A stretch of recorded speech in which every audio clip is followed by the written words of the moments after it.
आज मैंने आपके लिए विषय चुना है नमक। चूँकि नमक बहुतायत में आज हम खाने पीने से लेकर अन्य चीज़ों में प्रयोग कर रहे हैं, इसलिए हमको ये जानना चाहिए कि हमारे पूर्वज किस प्रकार का नमक खाते थे, कौन सा नमक खाते थे, कौन सा नमक नहीं खाते थे। इतना तो आप जान लीजिए कम से कम कि खाद्य की श्रेणी में कौन सा नमक है, कौन सा नहीं है। यानी खाने पीने वाले वस्तुओं की श्रेणी में हमारे पूर्वजों द्वारा जो हमको ज्ञान अभी तक मिला है, उसके हिसाब से कौन सी वस्तु है, कौन सी नहीं है, उनमें भी कौन सा नमक है, कौन सा नहीं है, ये भी जानना परम आवश्यक है आपके लिए। तो आज हम इस पर चर्चा करते हैं। सबसे पहले कि नमक कौन सा उचित है खाने के लिए। देखिए, नमक का मतलब होता है केवल और केवल सेंधा नमक, जिसे हम अपने पारंपरिक भाषा में लवण के नाम से जानते हैं। यह केवल और केवल सेंधा लवण।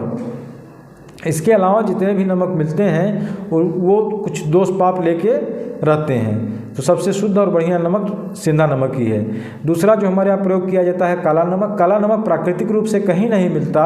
काला नमक सांभर झील का जो नमक होता है उसमें हरड़ का पानी, हरड़ जानते हैं ना, हर्रे का पानी मिलाकर और हाई टेम्परेचर पर उसको पकाया जाता है, जिससे कि उसका पूरा पानी निकल जाता है और हरड़ और नमक का एक क्रिस्टल तैयार होता है, जिसको हम काला नमक कहते हैं। इसमें कुछ लोग जिंक और गेरू आदि भी मिलाते हैं, वो भी हमारे स्वास्थ्य के लिए लाभदायक हैं।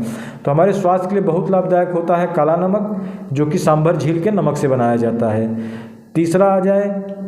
तीसरा हमारे यहाँ प्रचलित में है सज्जी छाल। सज्जी छाल एक कमाल की चीज़ है। आजकल जो लोग परेशान हैं, विशेष तौर पे किडनी के रोगी हो गए हैं या अन्य प्रकार के थायराइड के रोगी हो गए हैं, कि शरीर की अम्लता, एसिडिटी बढ़ी हुई है, वो कम नहीं हो रही है। शरीर की एसिडिटी या अम्लता कम करने के लिए सबसे आवश्यक है कि हम सज्जी छाल का कुछ न कुछ प्रयोग प्रतिदिन करें। सज्जी छाल आपको बड़े आसानी से पंसारी की दुकान पर मिल जाती है, कोई बहुत महंगी चीज़ भी नहीं है। इसका पाउडर बना के घर में रख लीजिए और जहाँ नमक के स्थान पर प्रयोग कर सकें, जैसे सलाद आदि में, उसमें कुछ छोटे छोटे पत्थर के टुकड़े रहते हैं, उसको आप बैलू ना करिएगा, उसको कपड़े से छान लीजिएगा बहुत आपको दिक्कत हो तो, वरना वो पत्थर नहीं होता, नमक उसका हार्ड होता है जो नहीं पीस पाता, क्योंकि ये रॉक सॉल्ट ये भी है। इससे आपकी अस्थियां मजबूत होती हैं। जितने भी गठिया बतास के मरीज सुन रहे हों वो ज़रूर इसका प्रयोग करना प्रारंभ कर दें। जितने भी ब्लड प्रेशर के रोगी सुन रहे हो, जिनके हार्ट में ब्लॉकेज हो गई हो, वे तुरंत प्रारंभ करें। हार्ट का ब्लॉकेज इससे खुल जाता है, क्योंकि ये अपने लवणीय गुणों के साथ साथ ये अत्यंत ही विरेचन प्रभाव का भी प्रदर्शन करता है।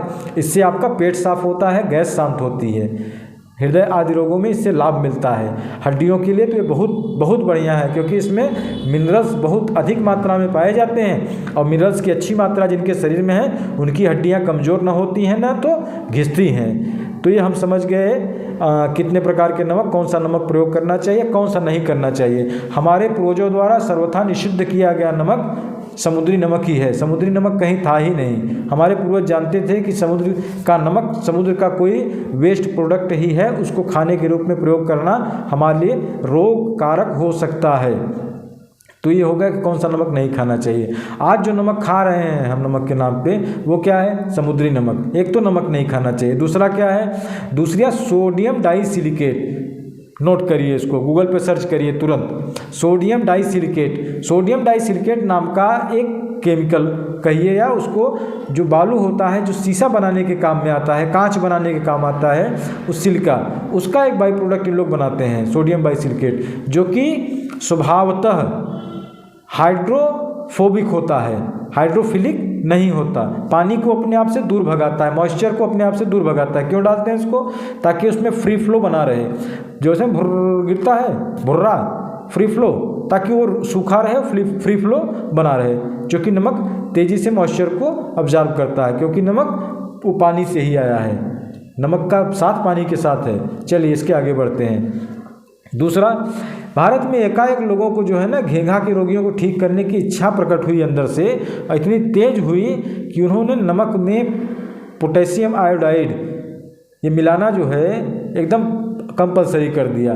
सब लोग नमक में मिला ले, आयोडीन युक्त नमक, आयोडीन युक्त नमक। आयोडीन नहीं मिलाया जा रहा है, उसमें केमिकल मिलाया जा रहा है, और वो केमिकल वो सीधे सीधे आपके थायराइड ग्रंथि को और थायराइड के निकलने वाले दोनों हार्मोन को, इनको अफेक्ट कर रहा है। आज जो थायराइड की बीमारी इतनी बहुतायत में फैलती चली जा रही है, उसका एक बड़ा कारण है ये आयोडीन युक्त नमक, क्योंकि एक केमिकल है, उस केमिकल आपकी किसी शरीर की क्रिया में हिस्सा लेगा ही नहीं। जितने भी बाहरी मृत जैव कण हैं वो आपके शरीर के किसी भी जीवित कण के किसी भी कार्य में हिस्सा नहीं लेते, तो वो आपके किसी भी इस कार्य में हिस्सा नहीं लेने वाला है जहाँ पर जीवन है। तो आपके शरीर की संरचना में केवल और केवल एक मल के रूप में वो इकट्ठा हो रहा है, जो कि अपने अनुरूप किसी स्थान पे जाकर रोग को उत्पन्न कर रहा है, अपने किसी रिश्तेदार के यहाँ जाकर रह रहा है थोड़ी दिन तक। तो ऐसे ही पोटेशियम आयोडाइड अपने नेचर के अनुरूप थायराइड हार्मोन के आसपास इकट्ठा होके और वहाँ जो है नुकसान ज़्यादा कर रहा है। इसको समझ लीजिए। भारत के लोग नमक के प्रति ज़्यादा सहानुभूत होते हैं, अथवा जो है कुछ इमोशन ज़्यादा है उनका नमक के प्रति, इसलिए कहावत कही गई है कि हाँ नमक हलाली होनी चाहिए, नमक हरामी नहीं होनी चाहिए। पहले नोट कर लीजिए, ये हिंदी की कहावत नहीं है, ये उर्दू की कहावत है। और उर्दू और अरबी जिन्होंने सिखाई है आपको, ज़रा उनसे सीख लीजिए कि भाई का गला काटना नमक हरामी है कि नमक हलाली है। इनके यहाँ जायज़ है। किसी का ऐसे रास चलते काट देना जो है जायज़ है, इनके यहाँ जायज़ है। तो ये उर्दू की कहावतें मुझे न सुनाया करें, अपने पास रखें। कोई इमोशनल नहीं है, सनातनी कभी इमोशनल न था न तो होगा। ये केवल और केवल जो है ज्ञान में रत भारत, केवल ज्ञान में रत, हमेशा जो है ज्ञान के पीछे पड़ा रहने वाला ही सनातनी होता है।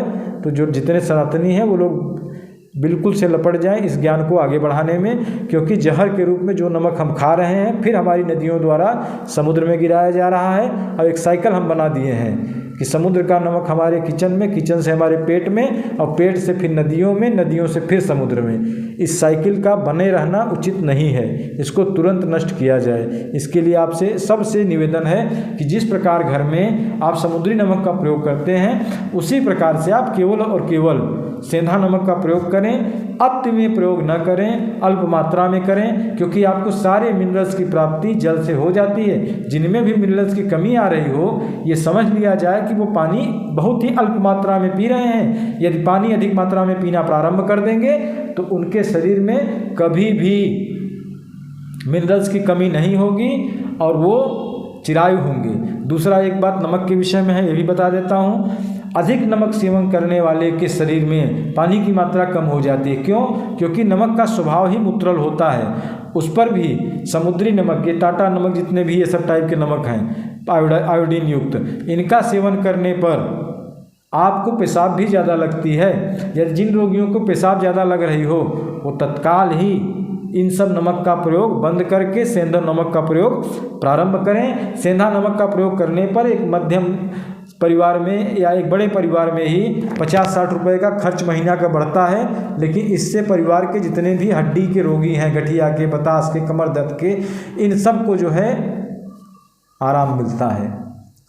आपको ये जानकारी अच्छी लगी हो तो आपसे निवेदन है कि इस वीडियो को शेयर करते रहें जब तक यह वीडियो हर एक भारतीय के हाथ में न पहुंच जाए। धन्यवाद मित्रों। जय श्री राम। नमो नारायण।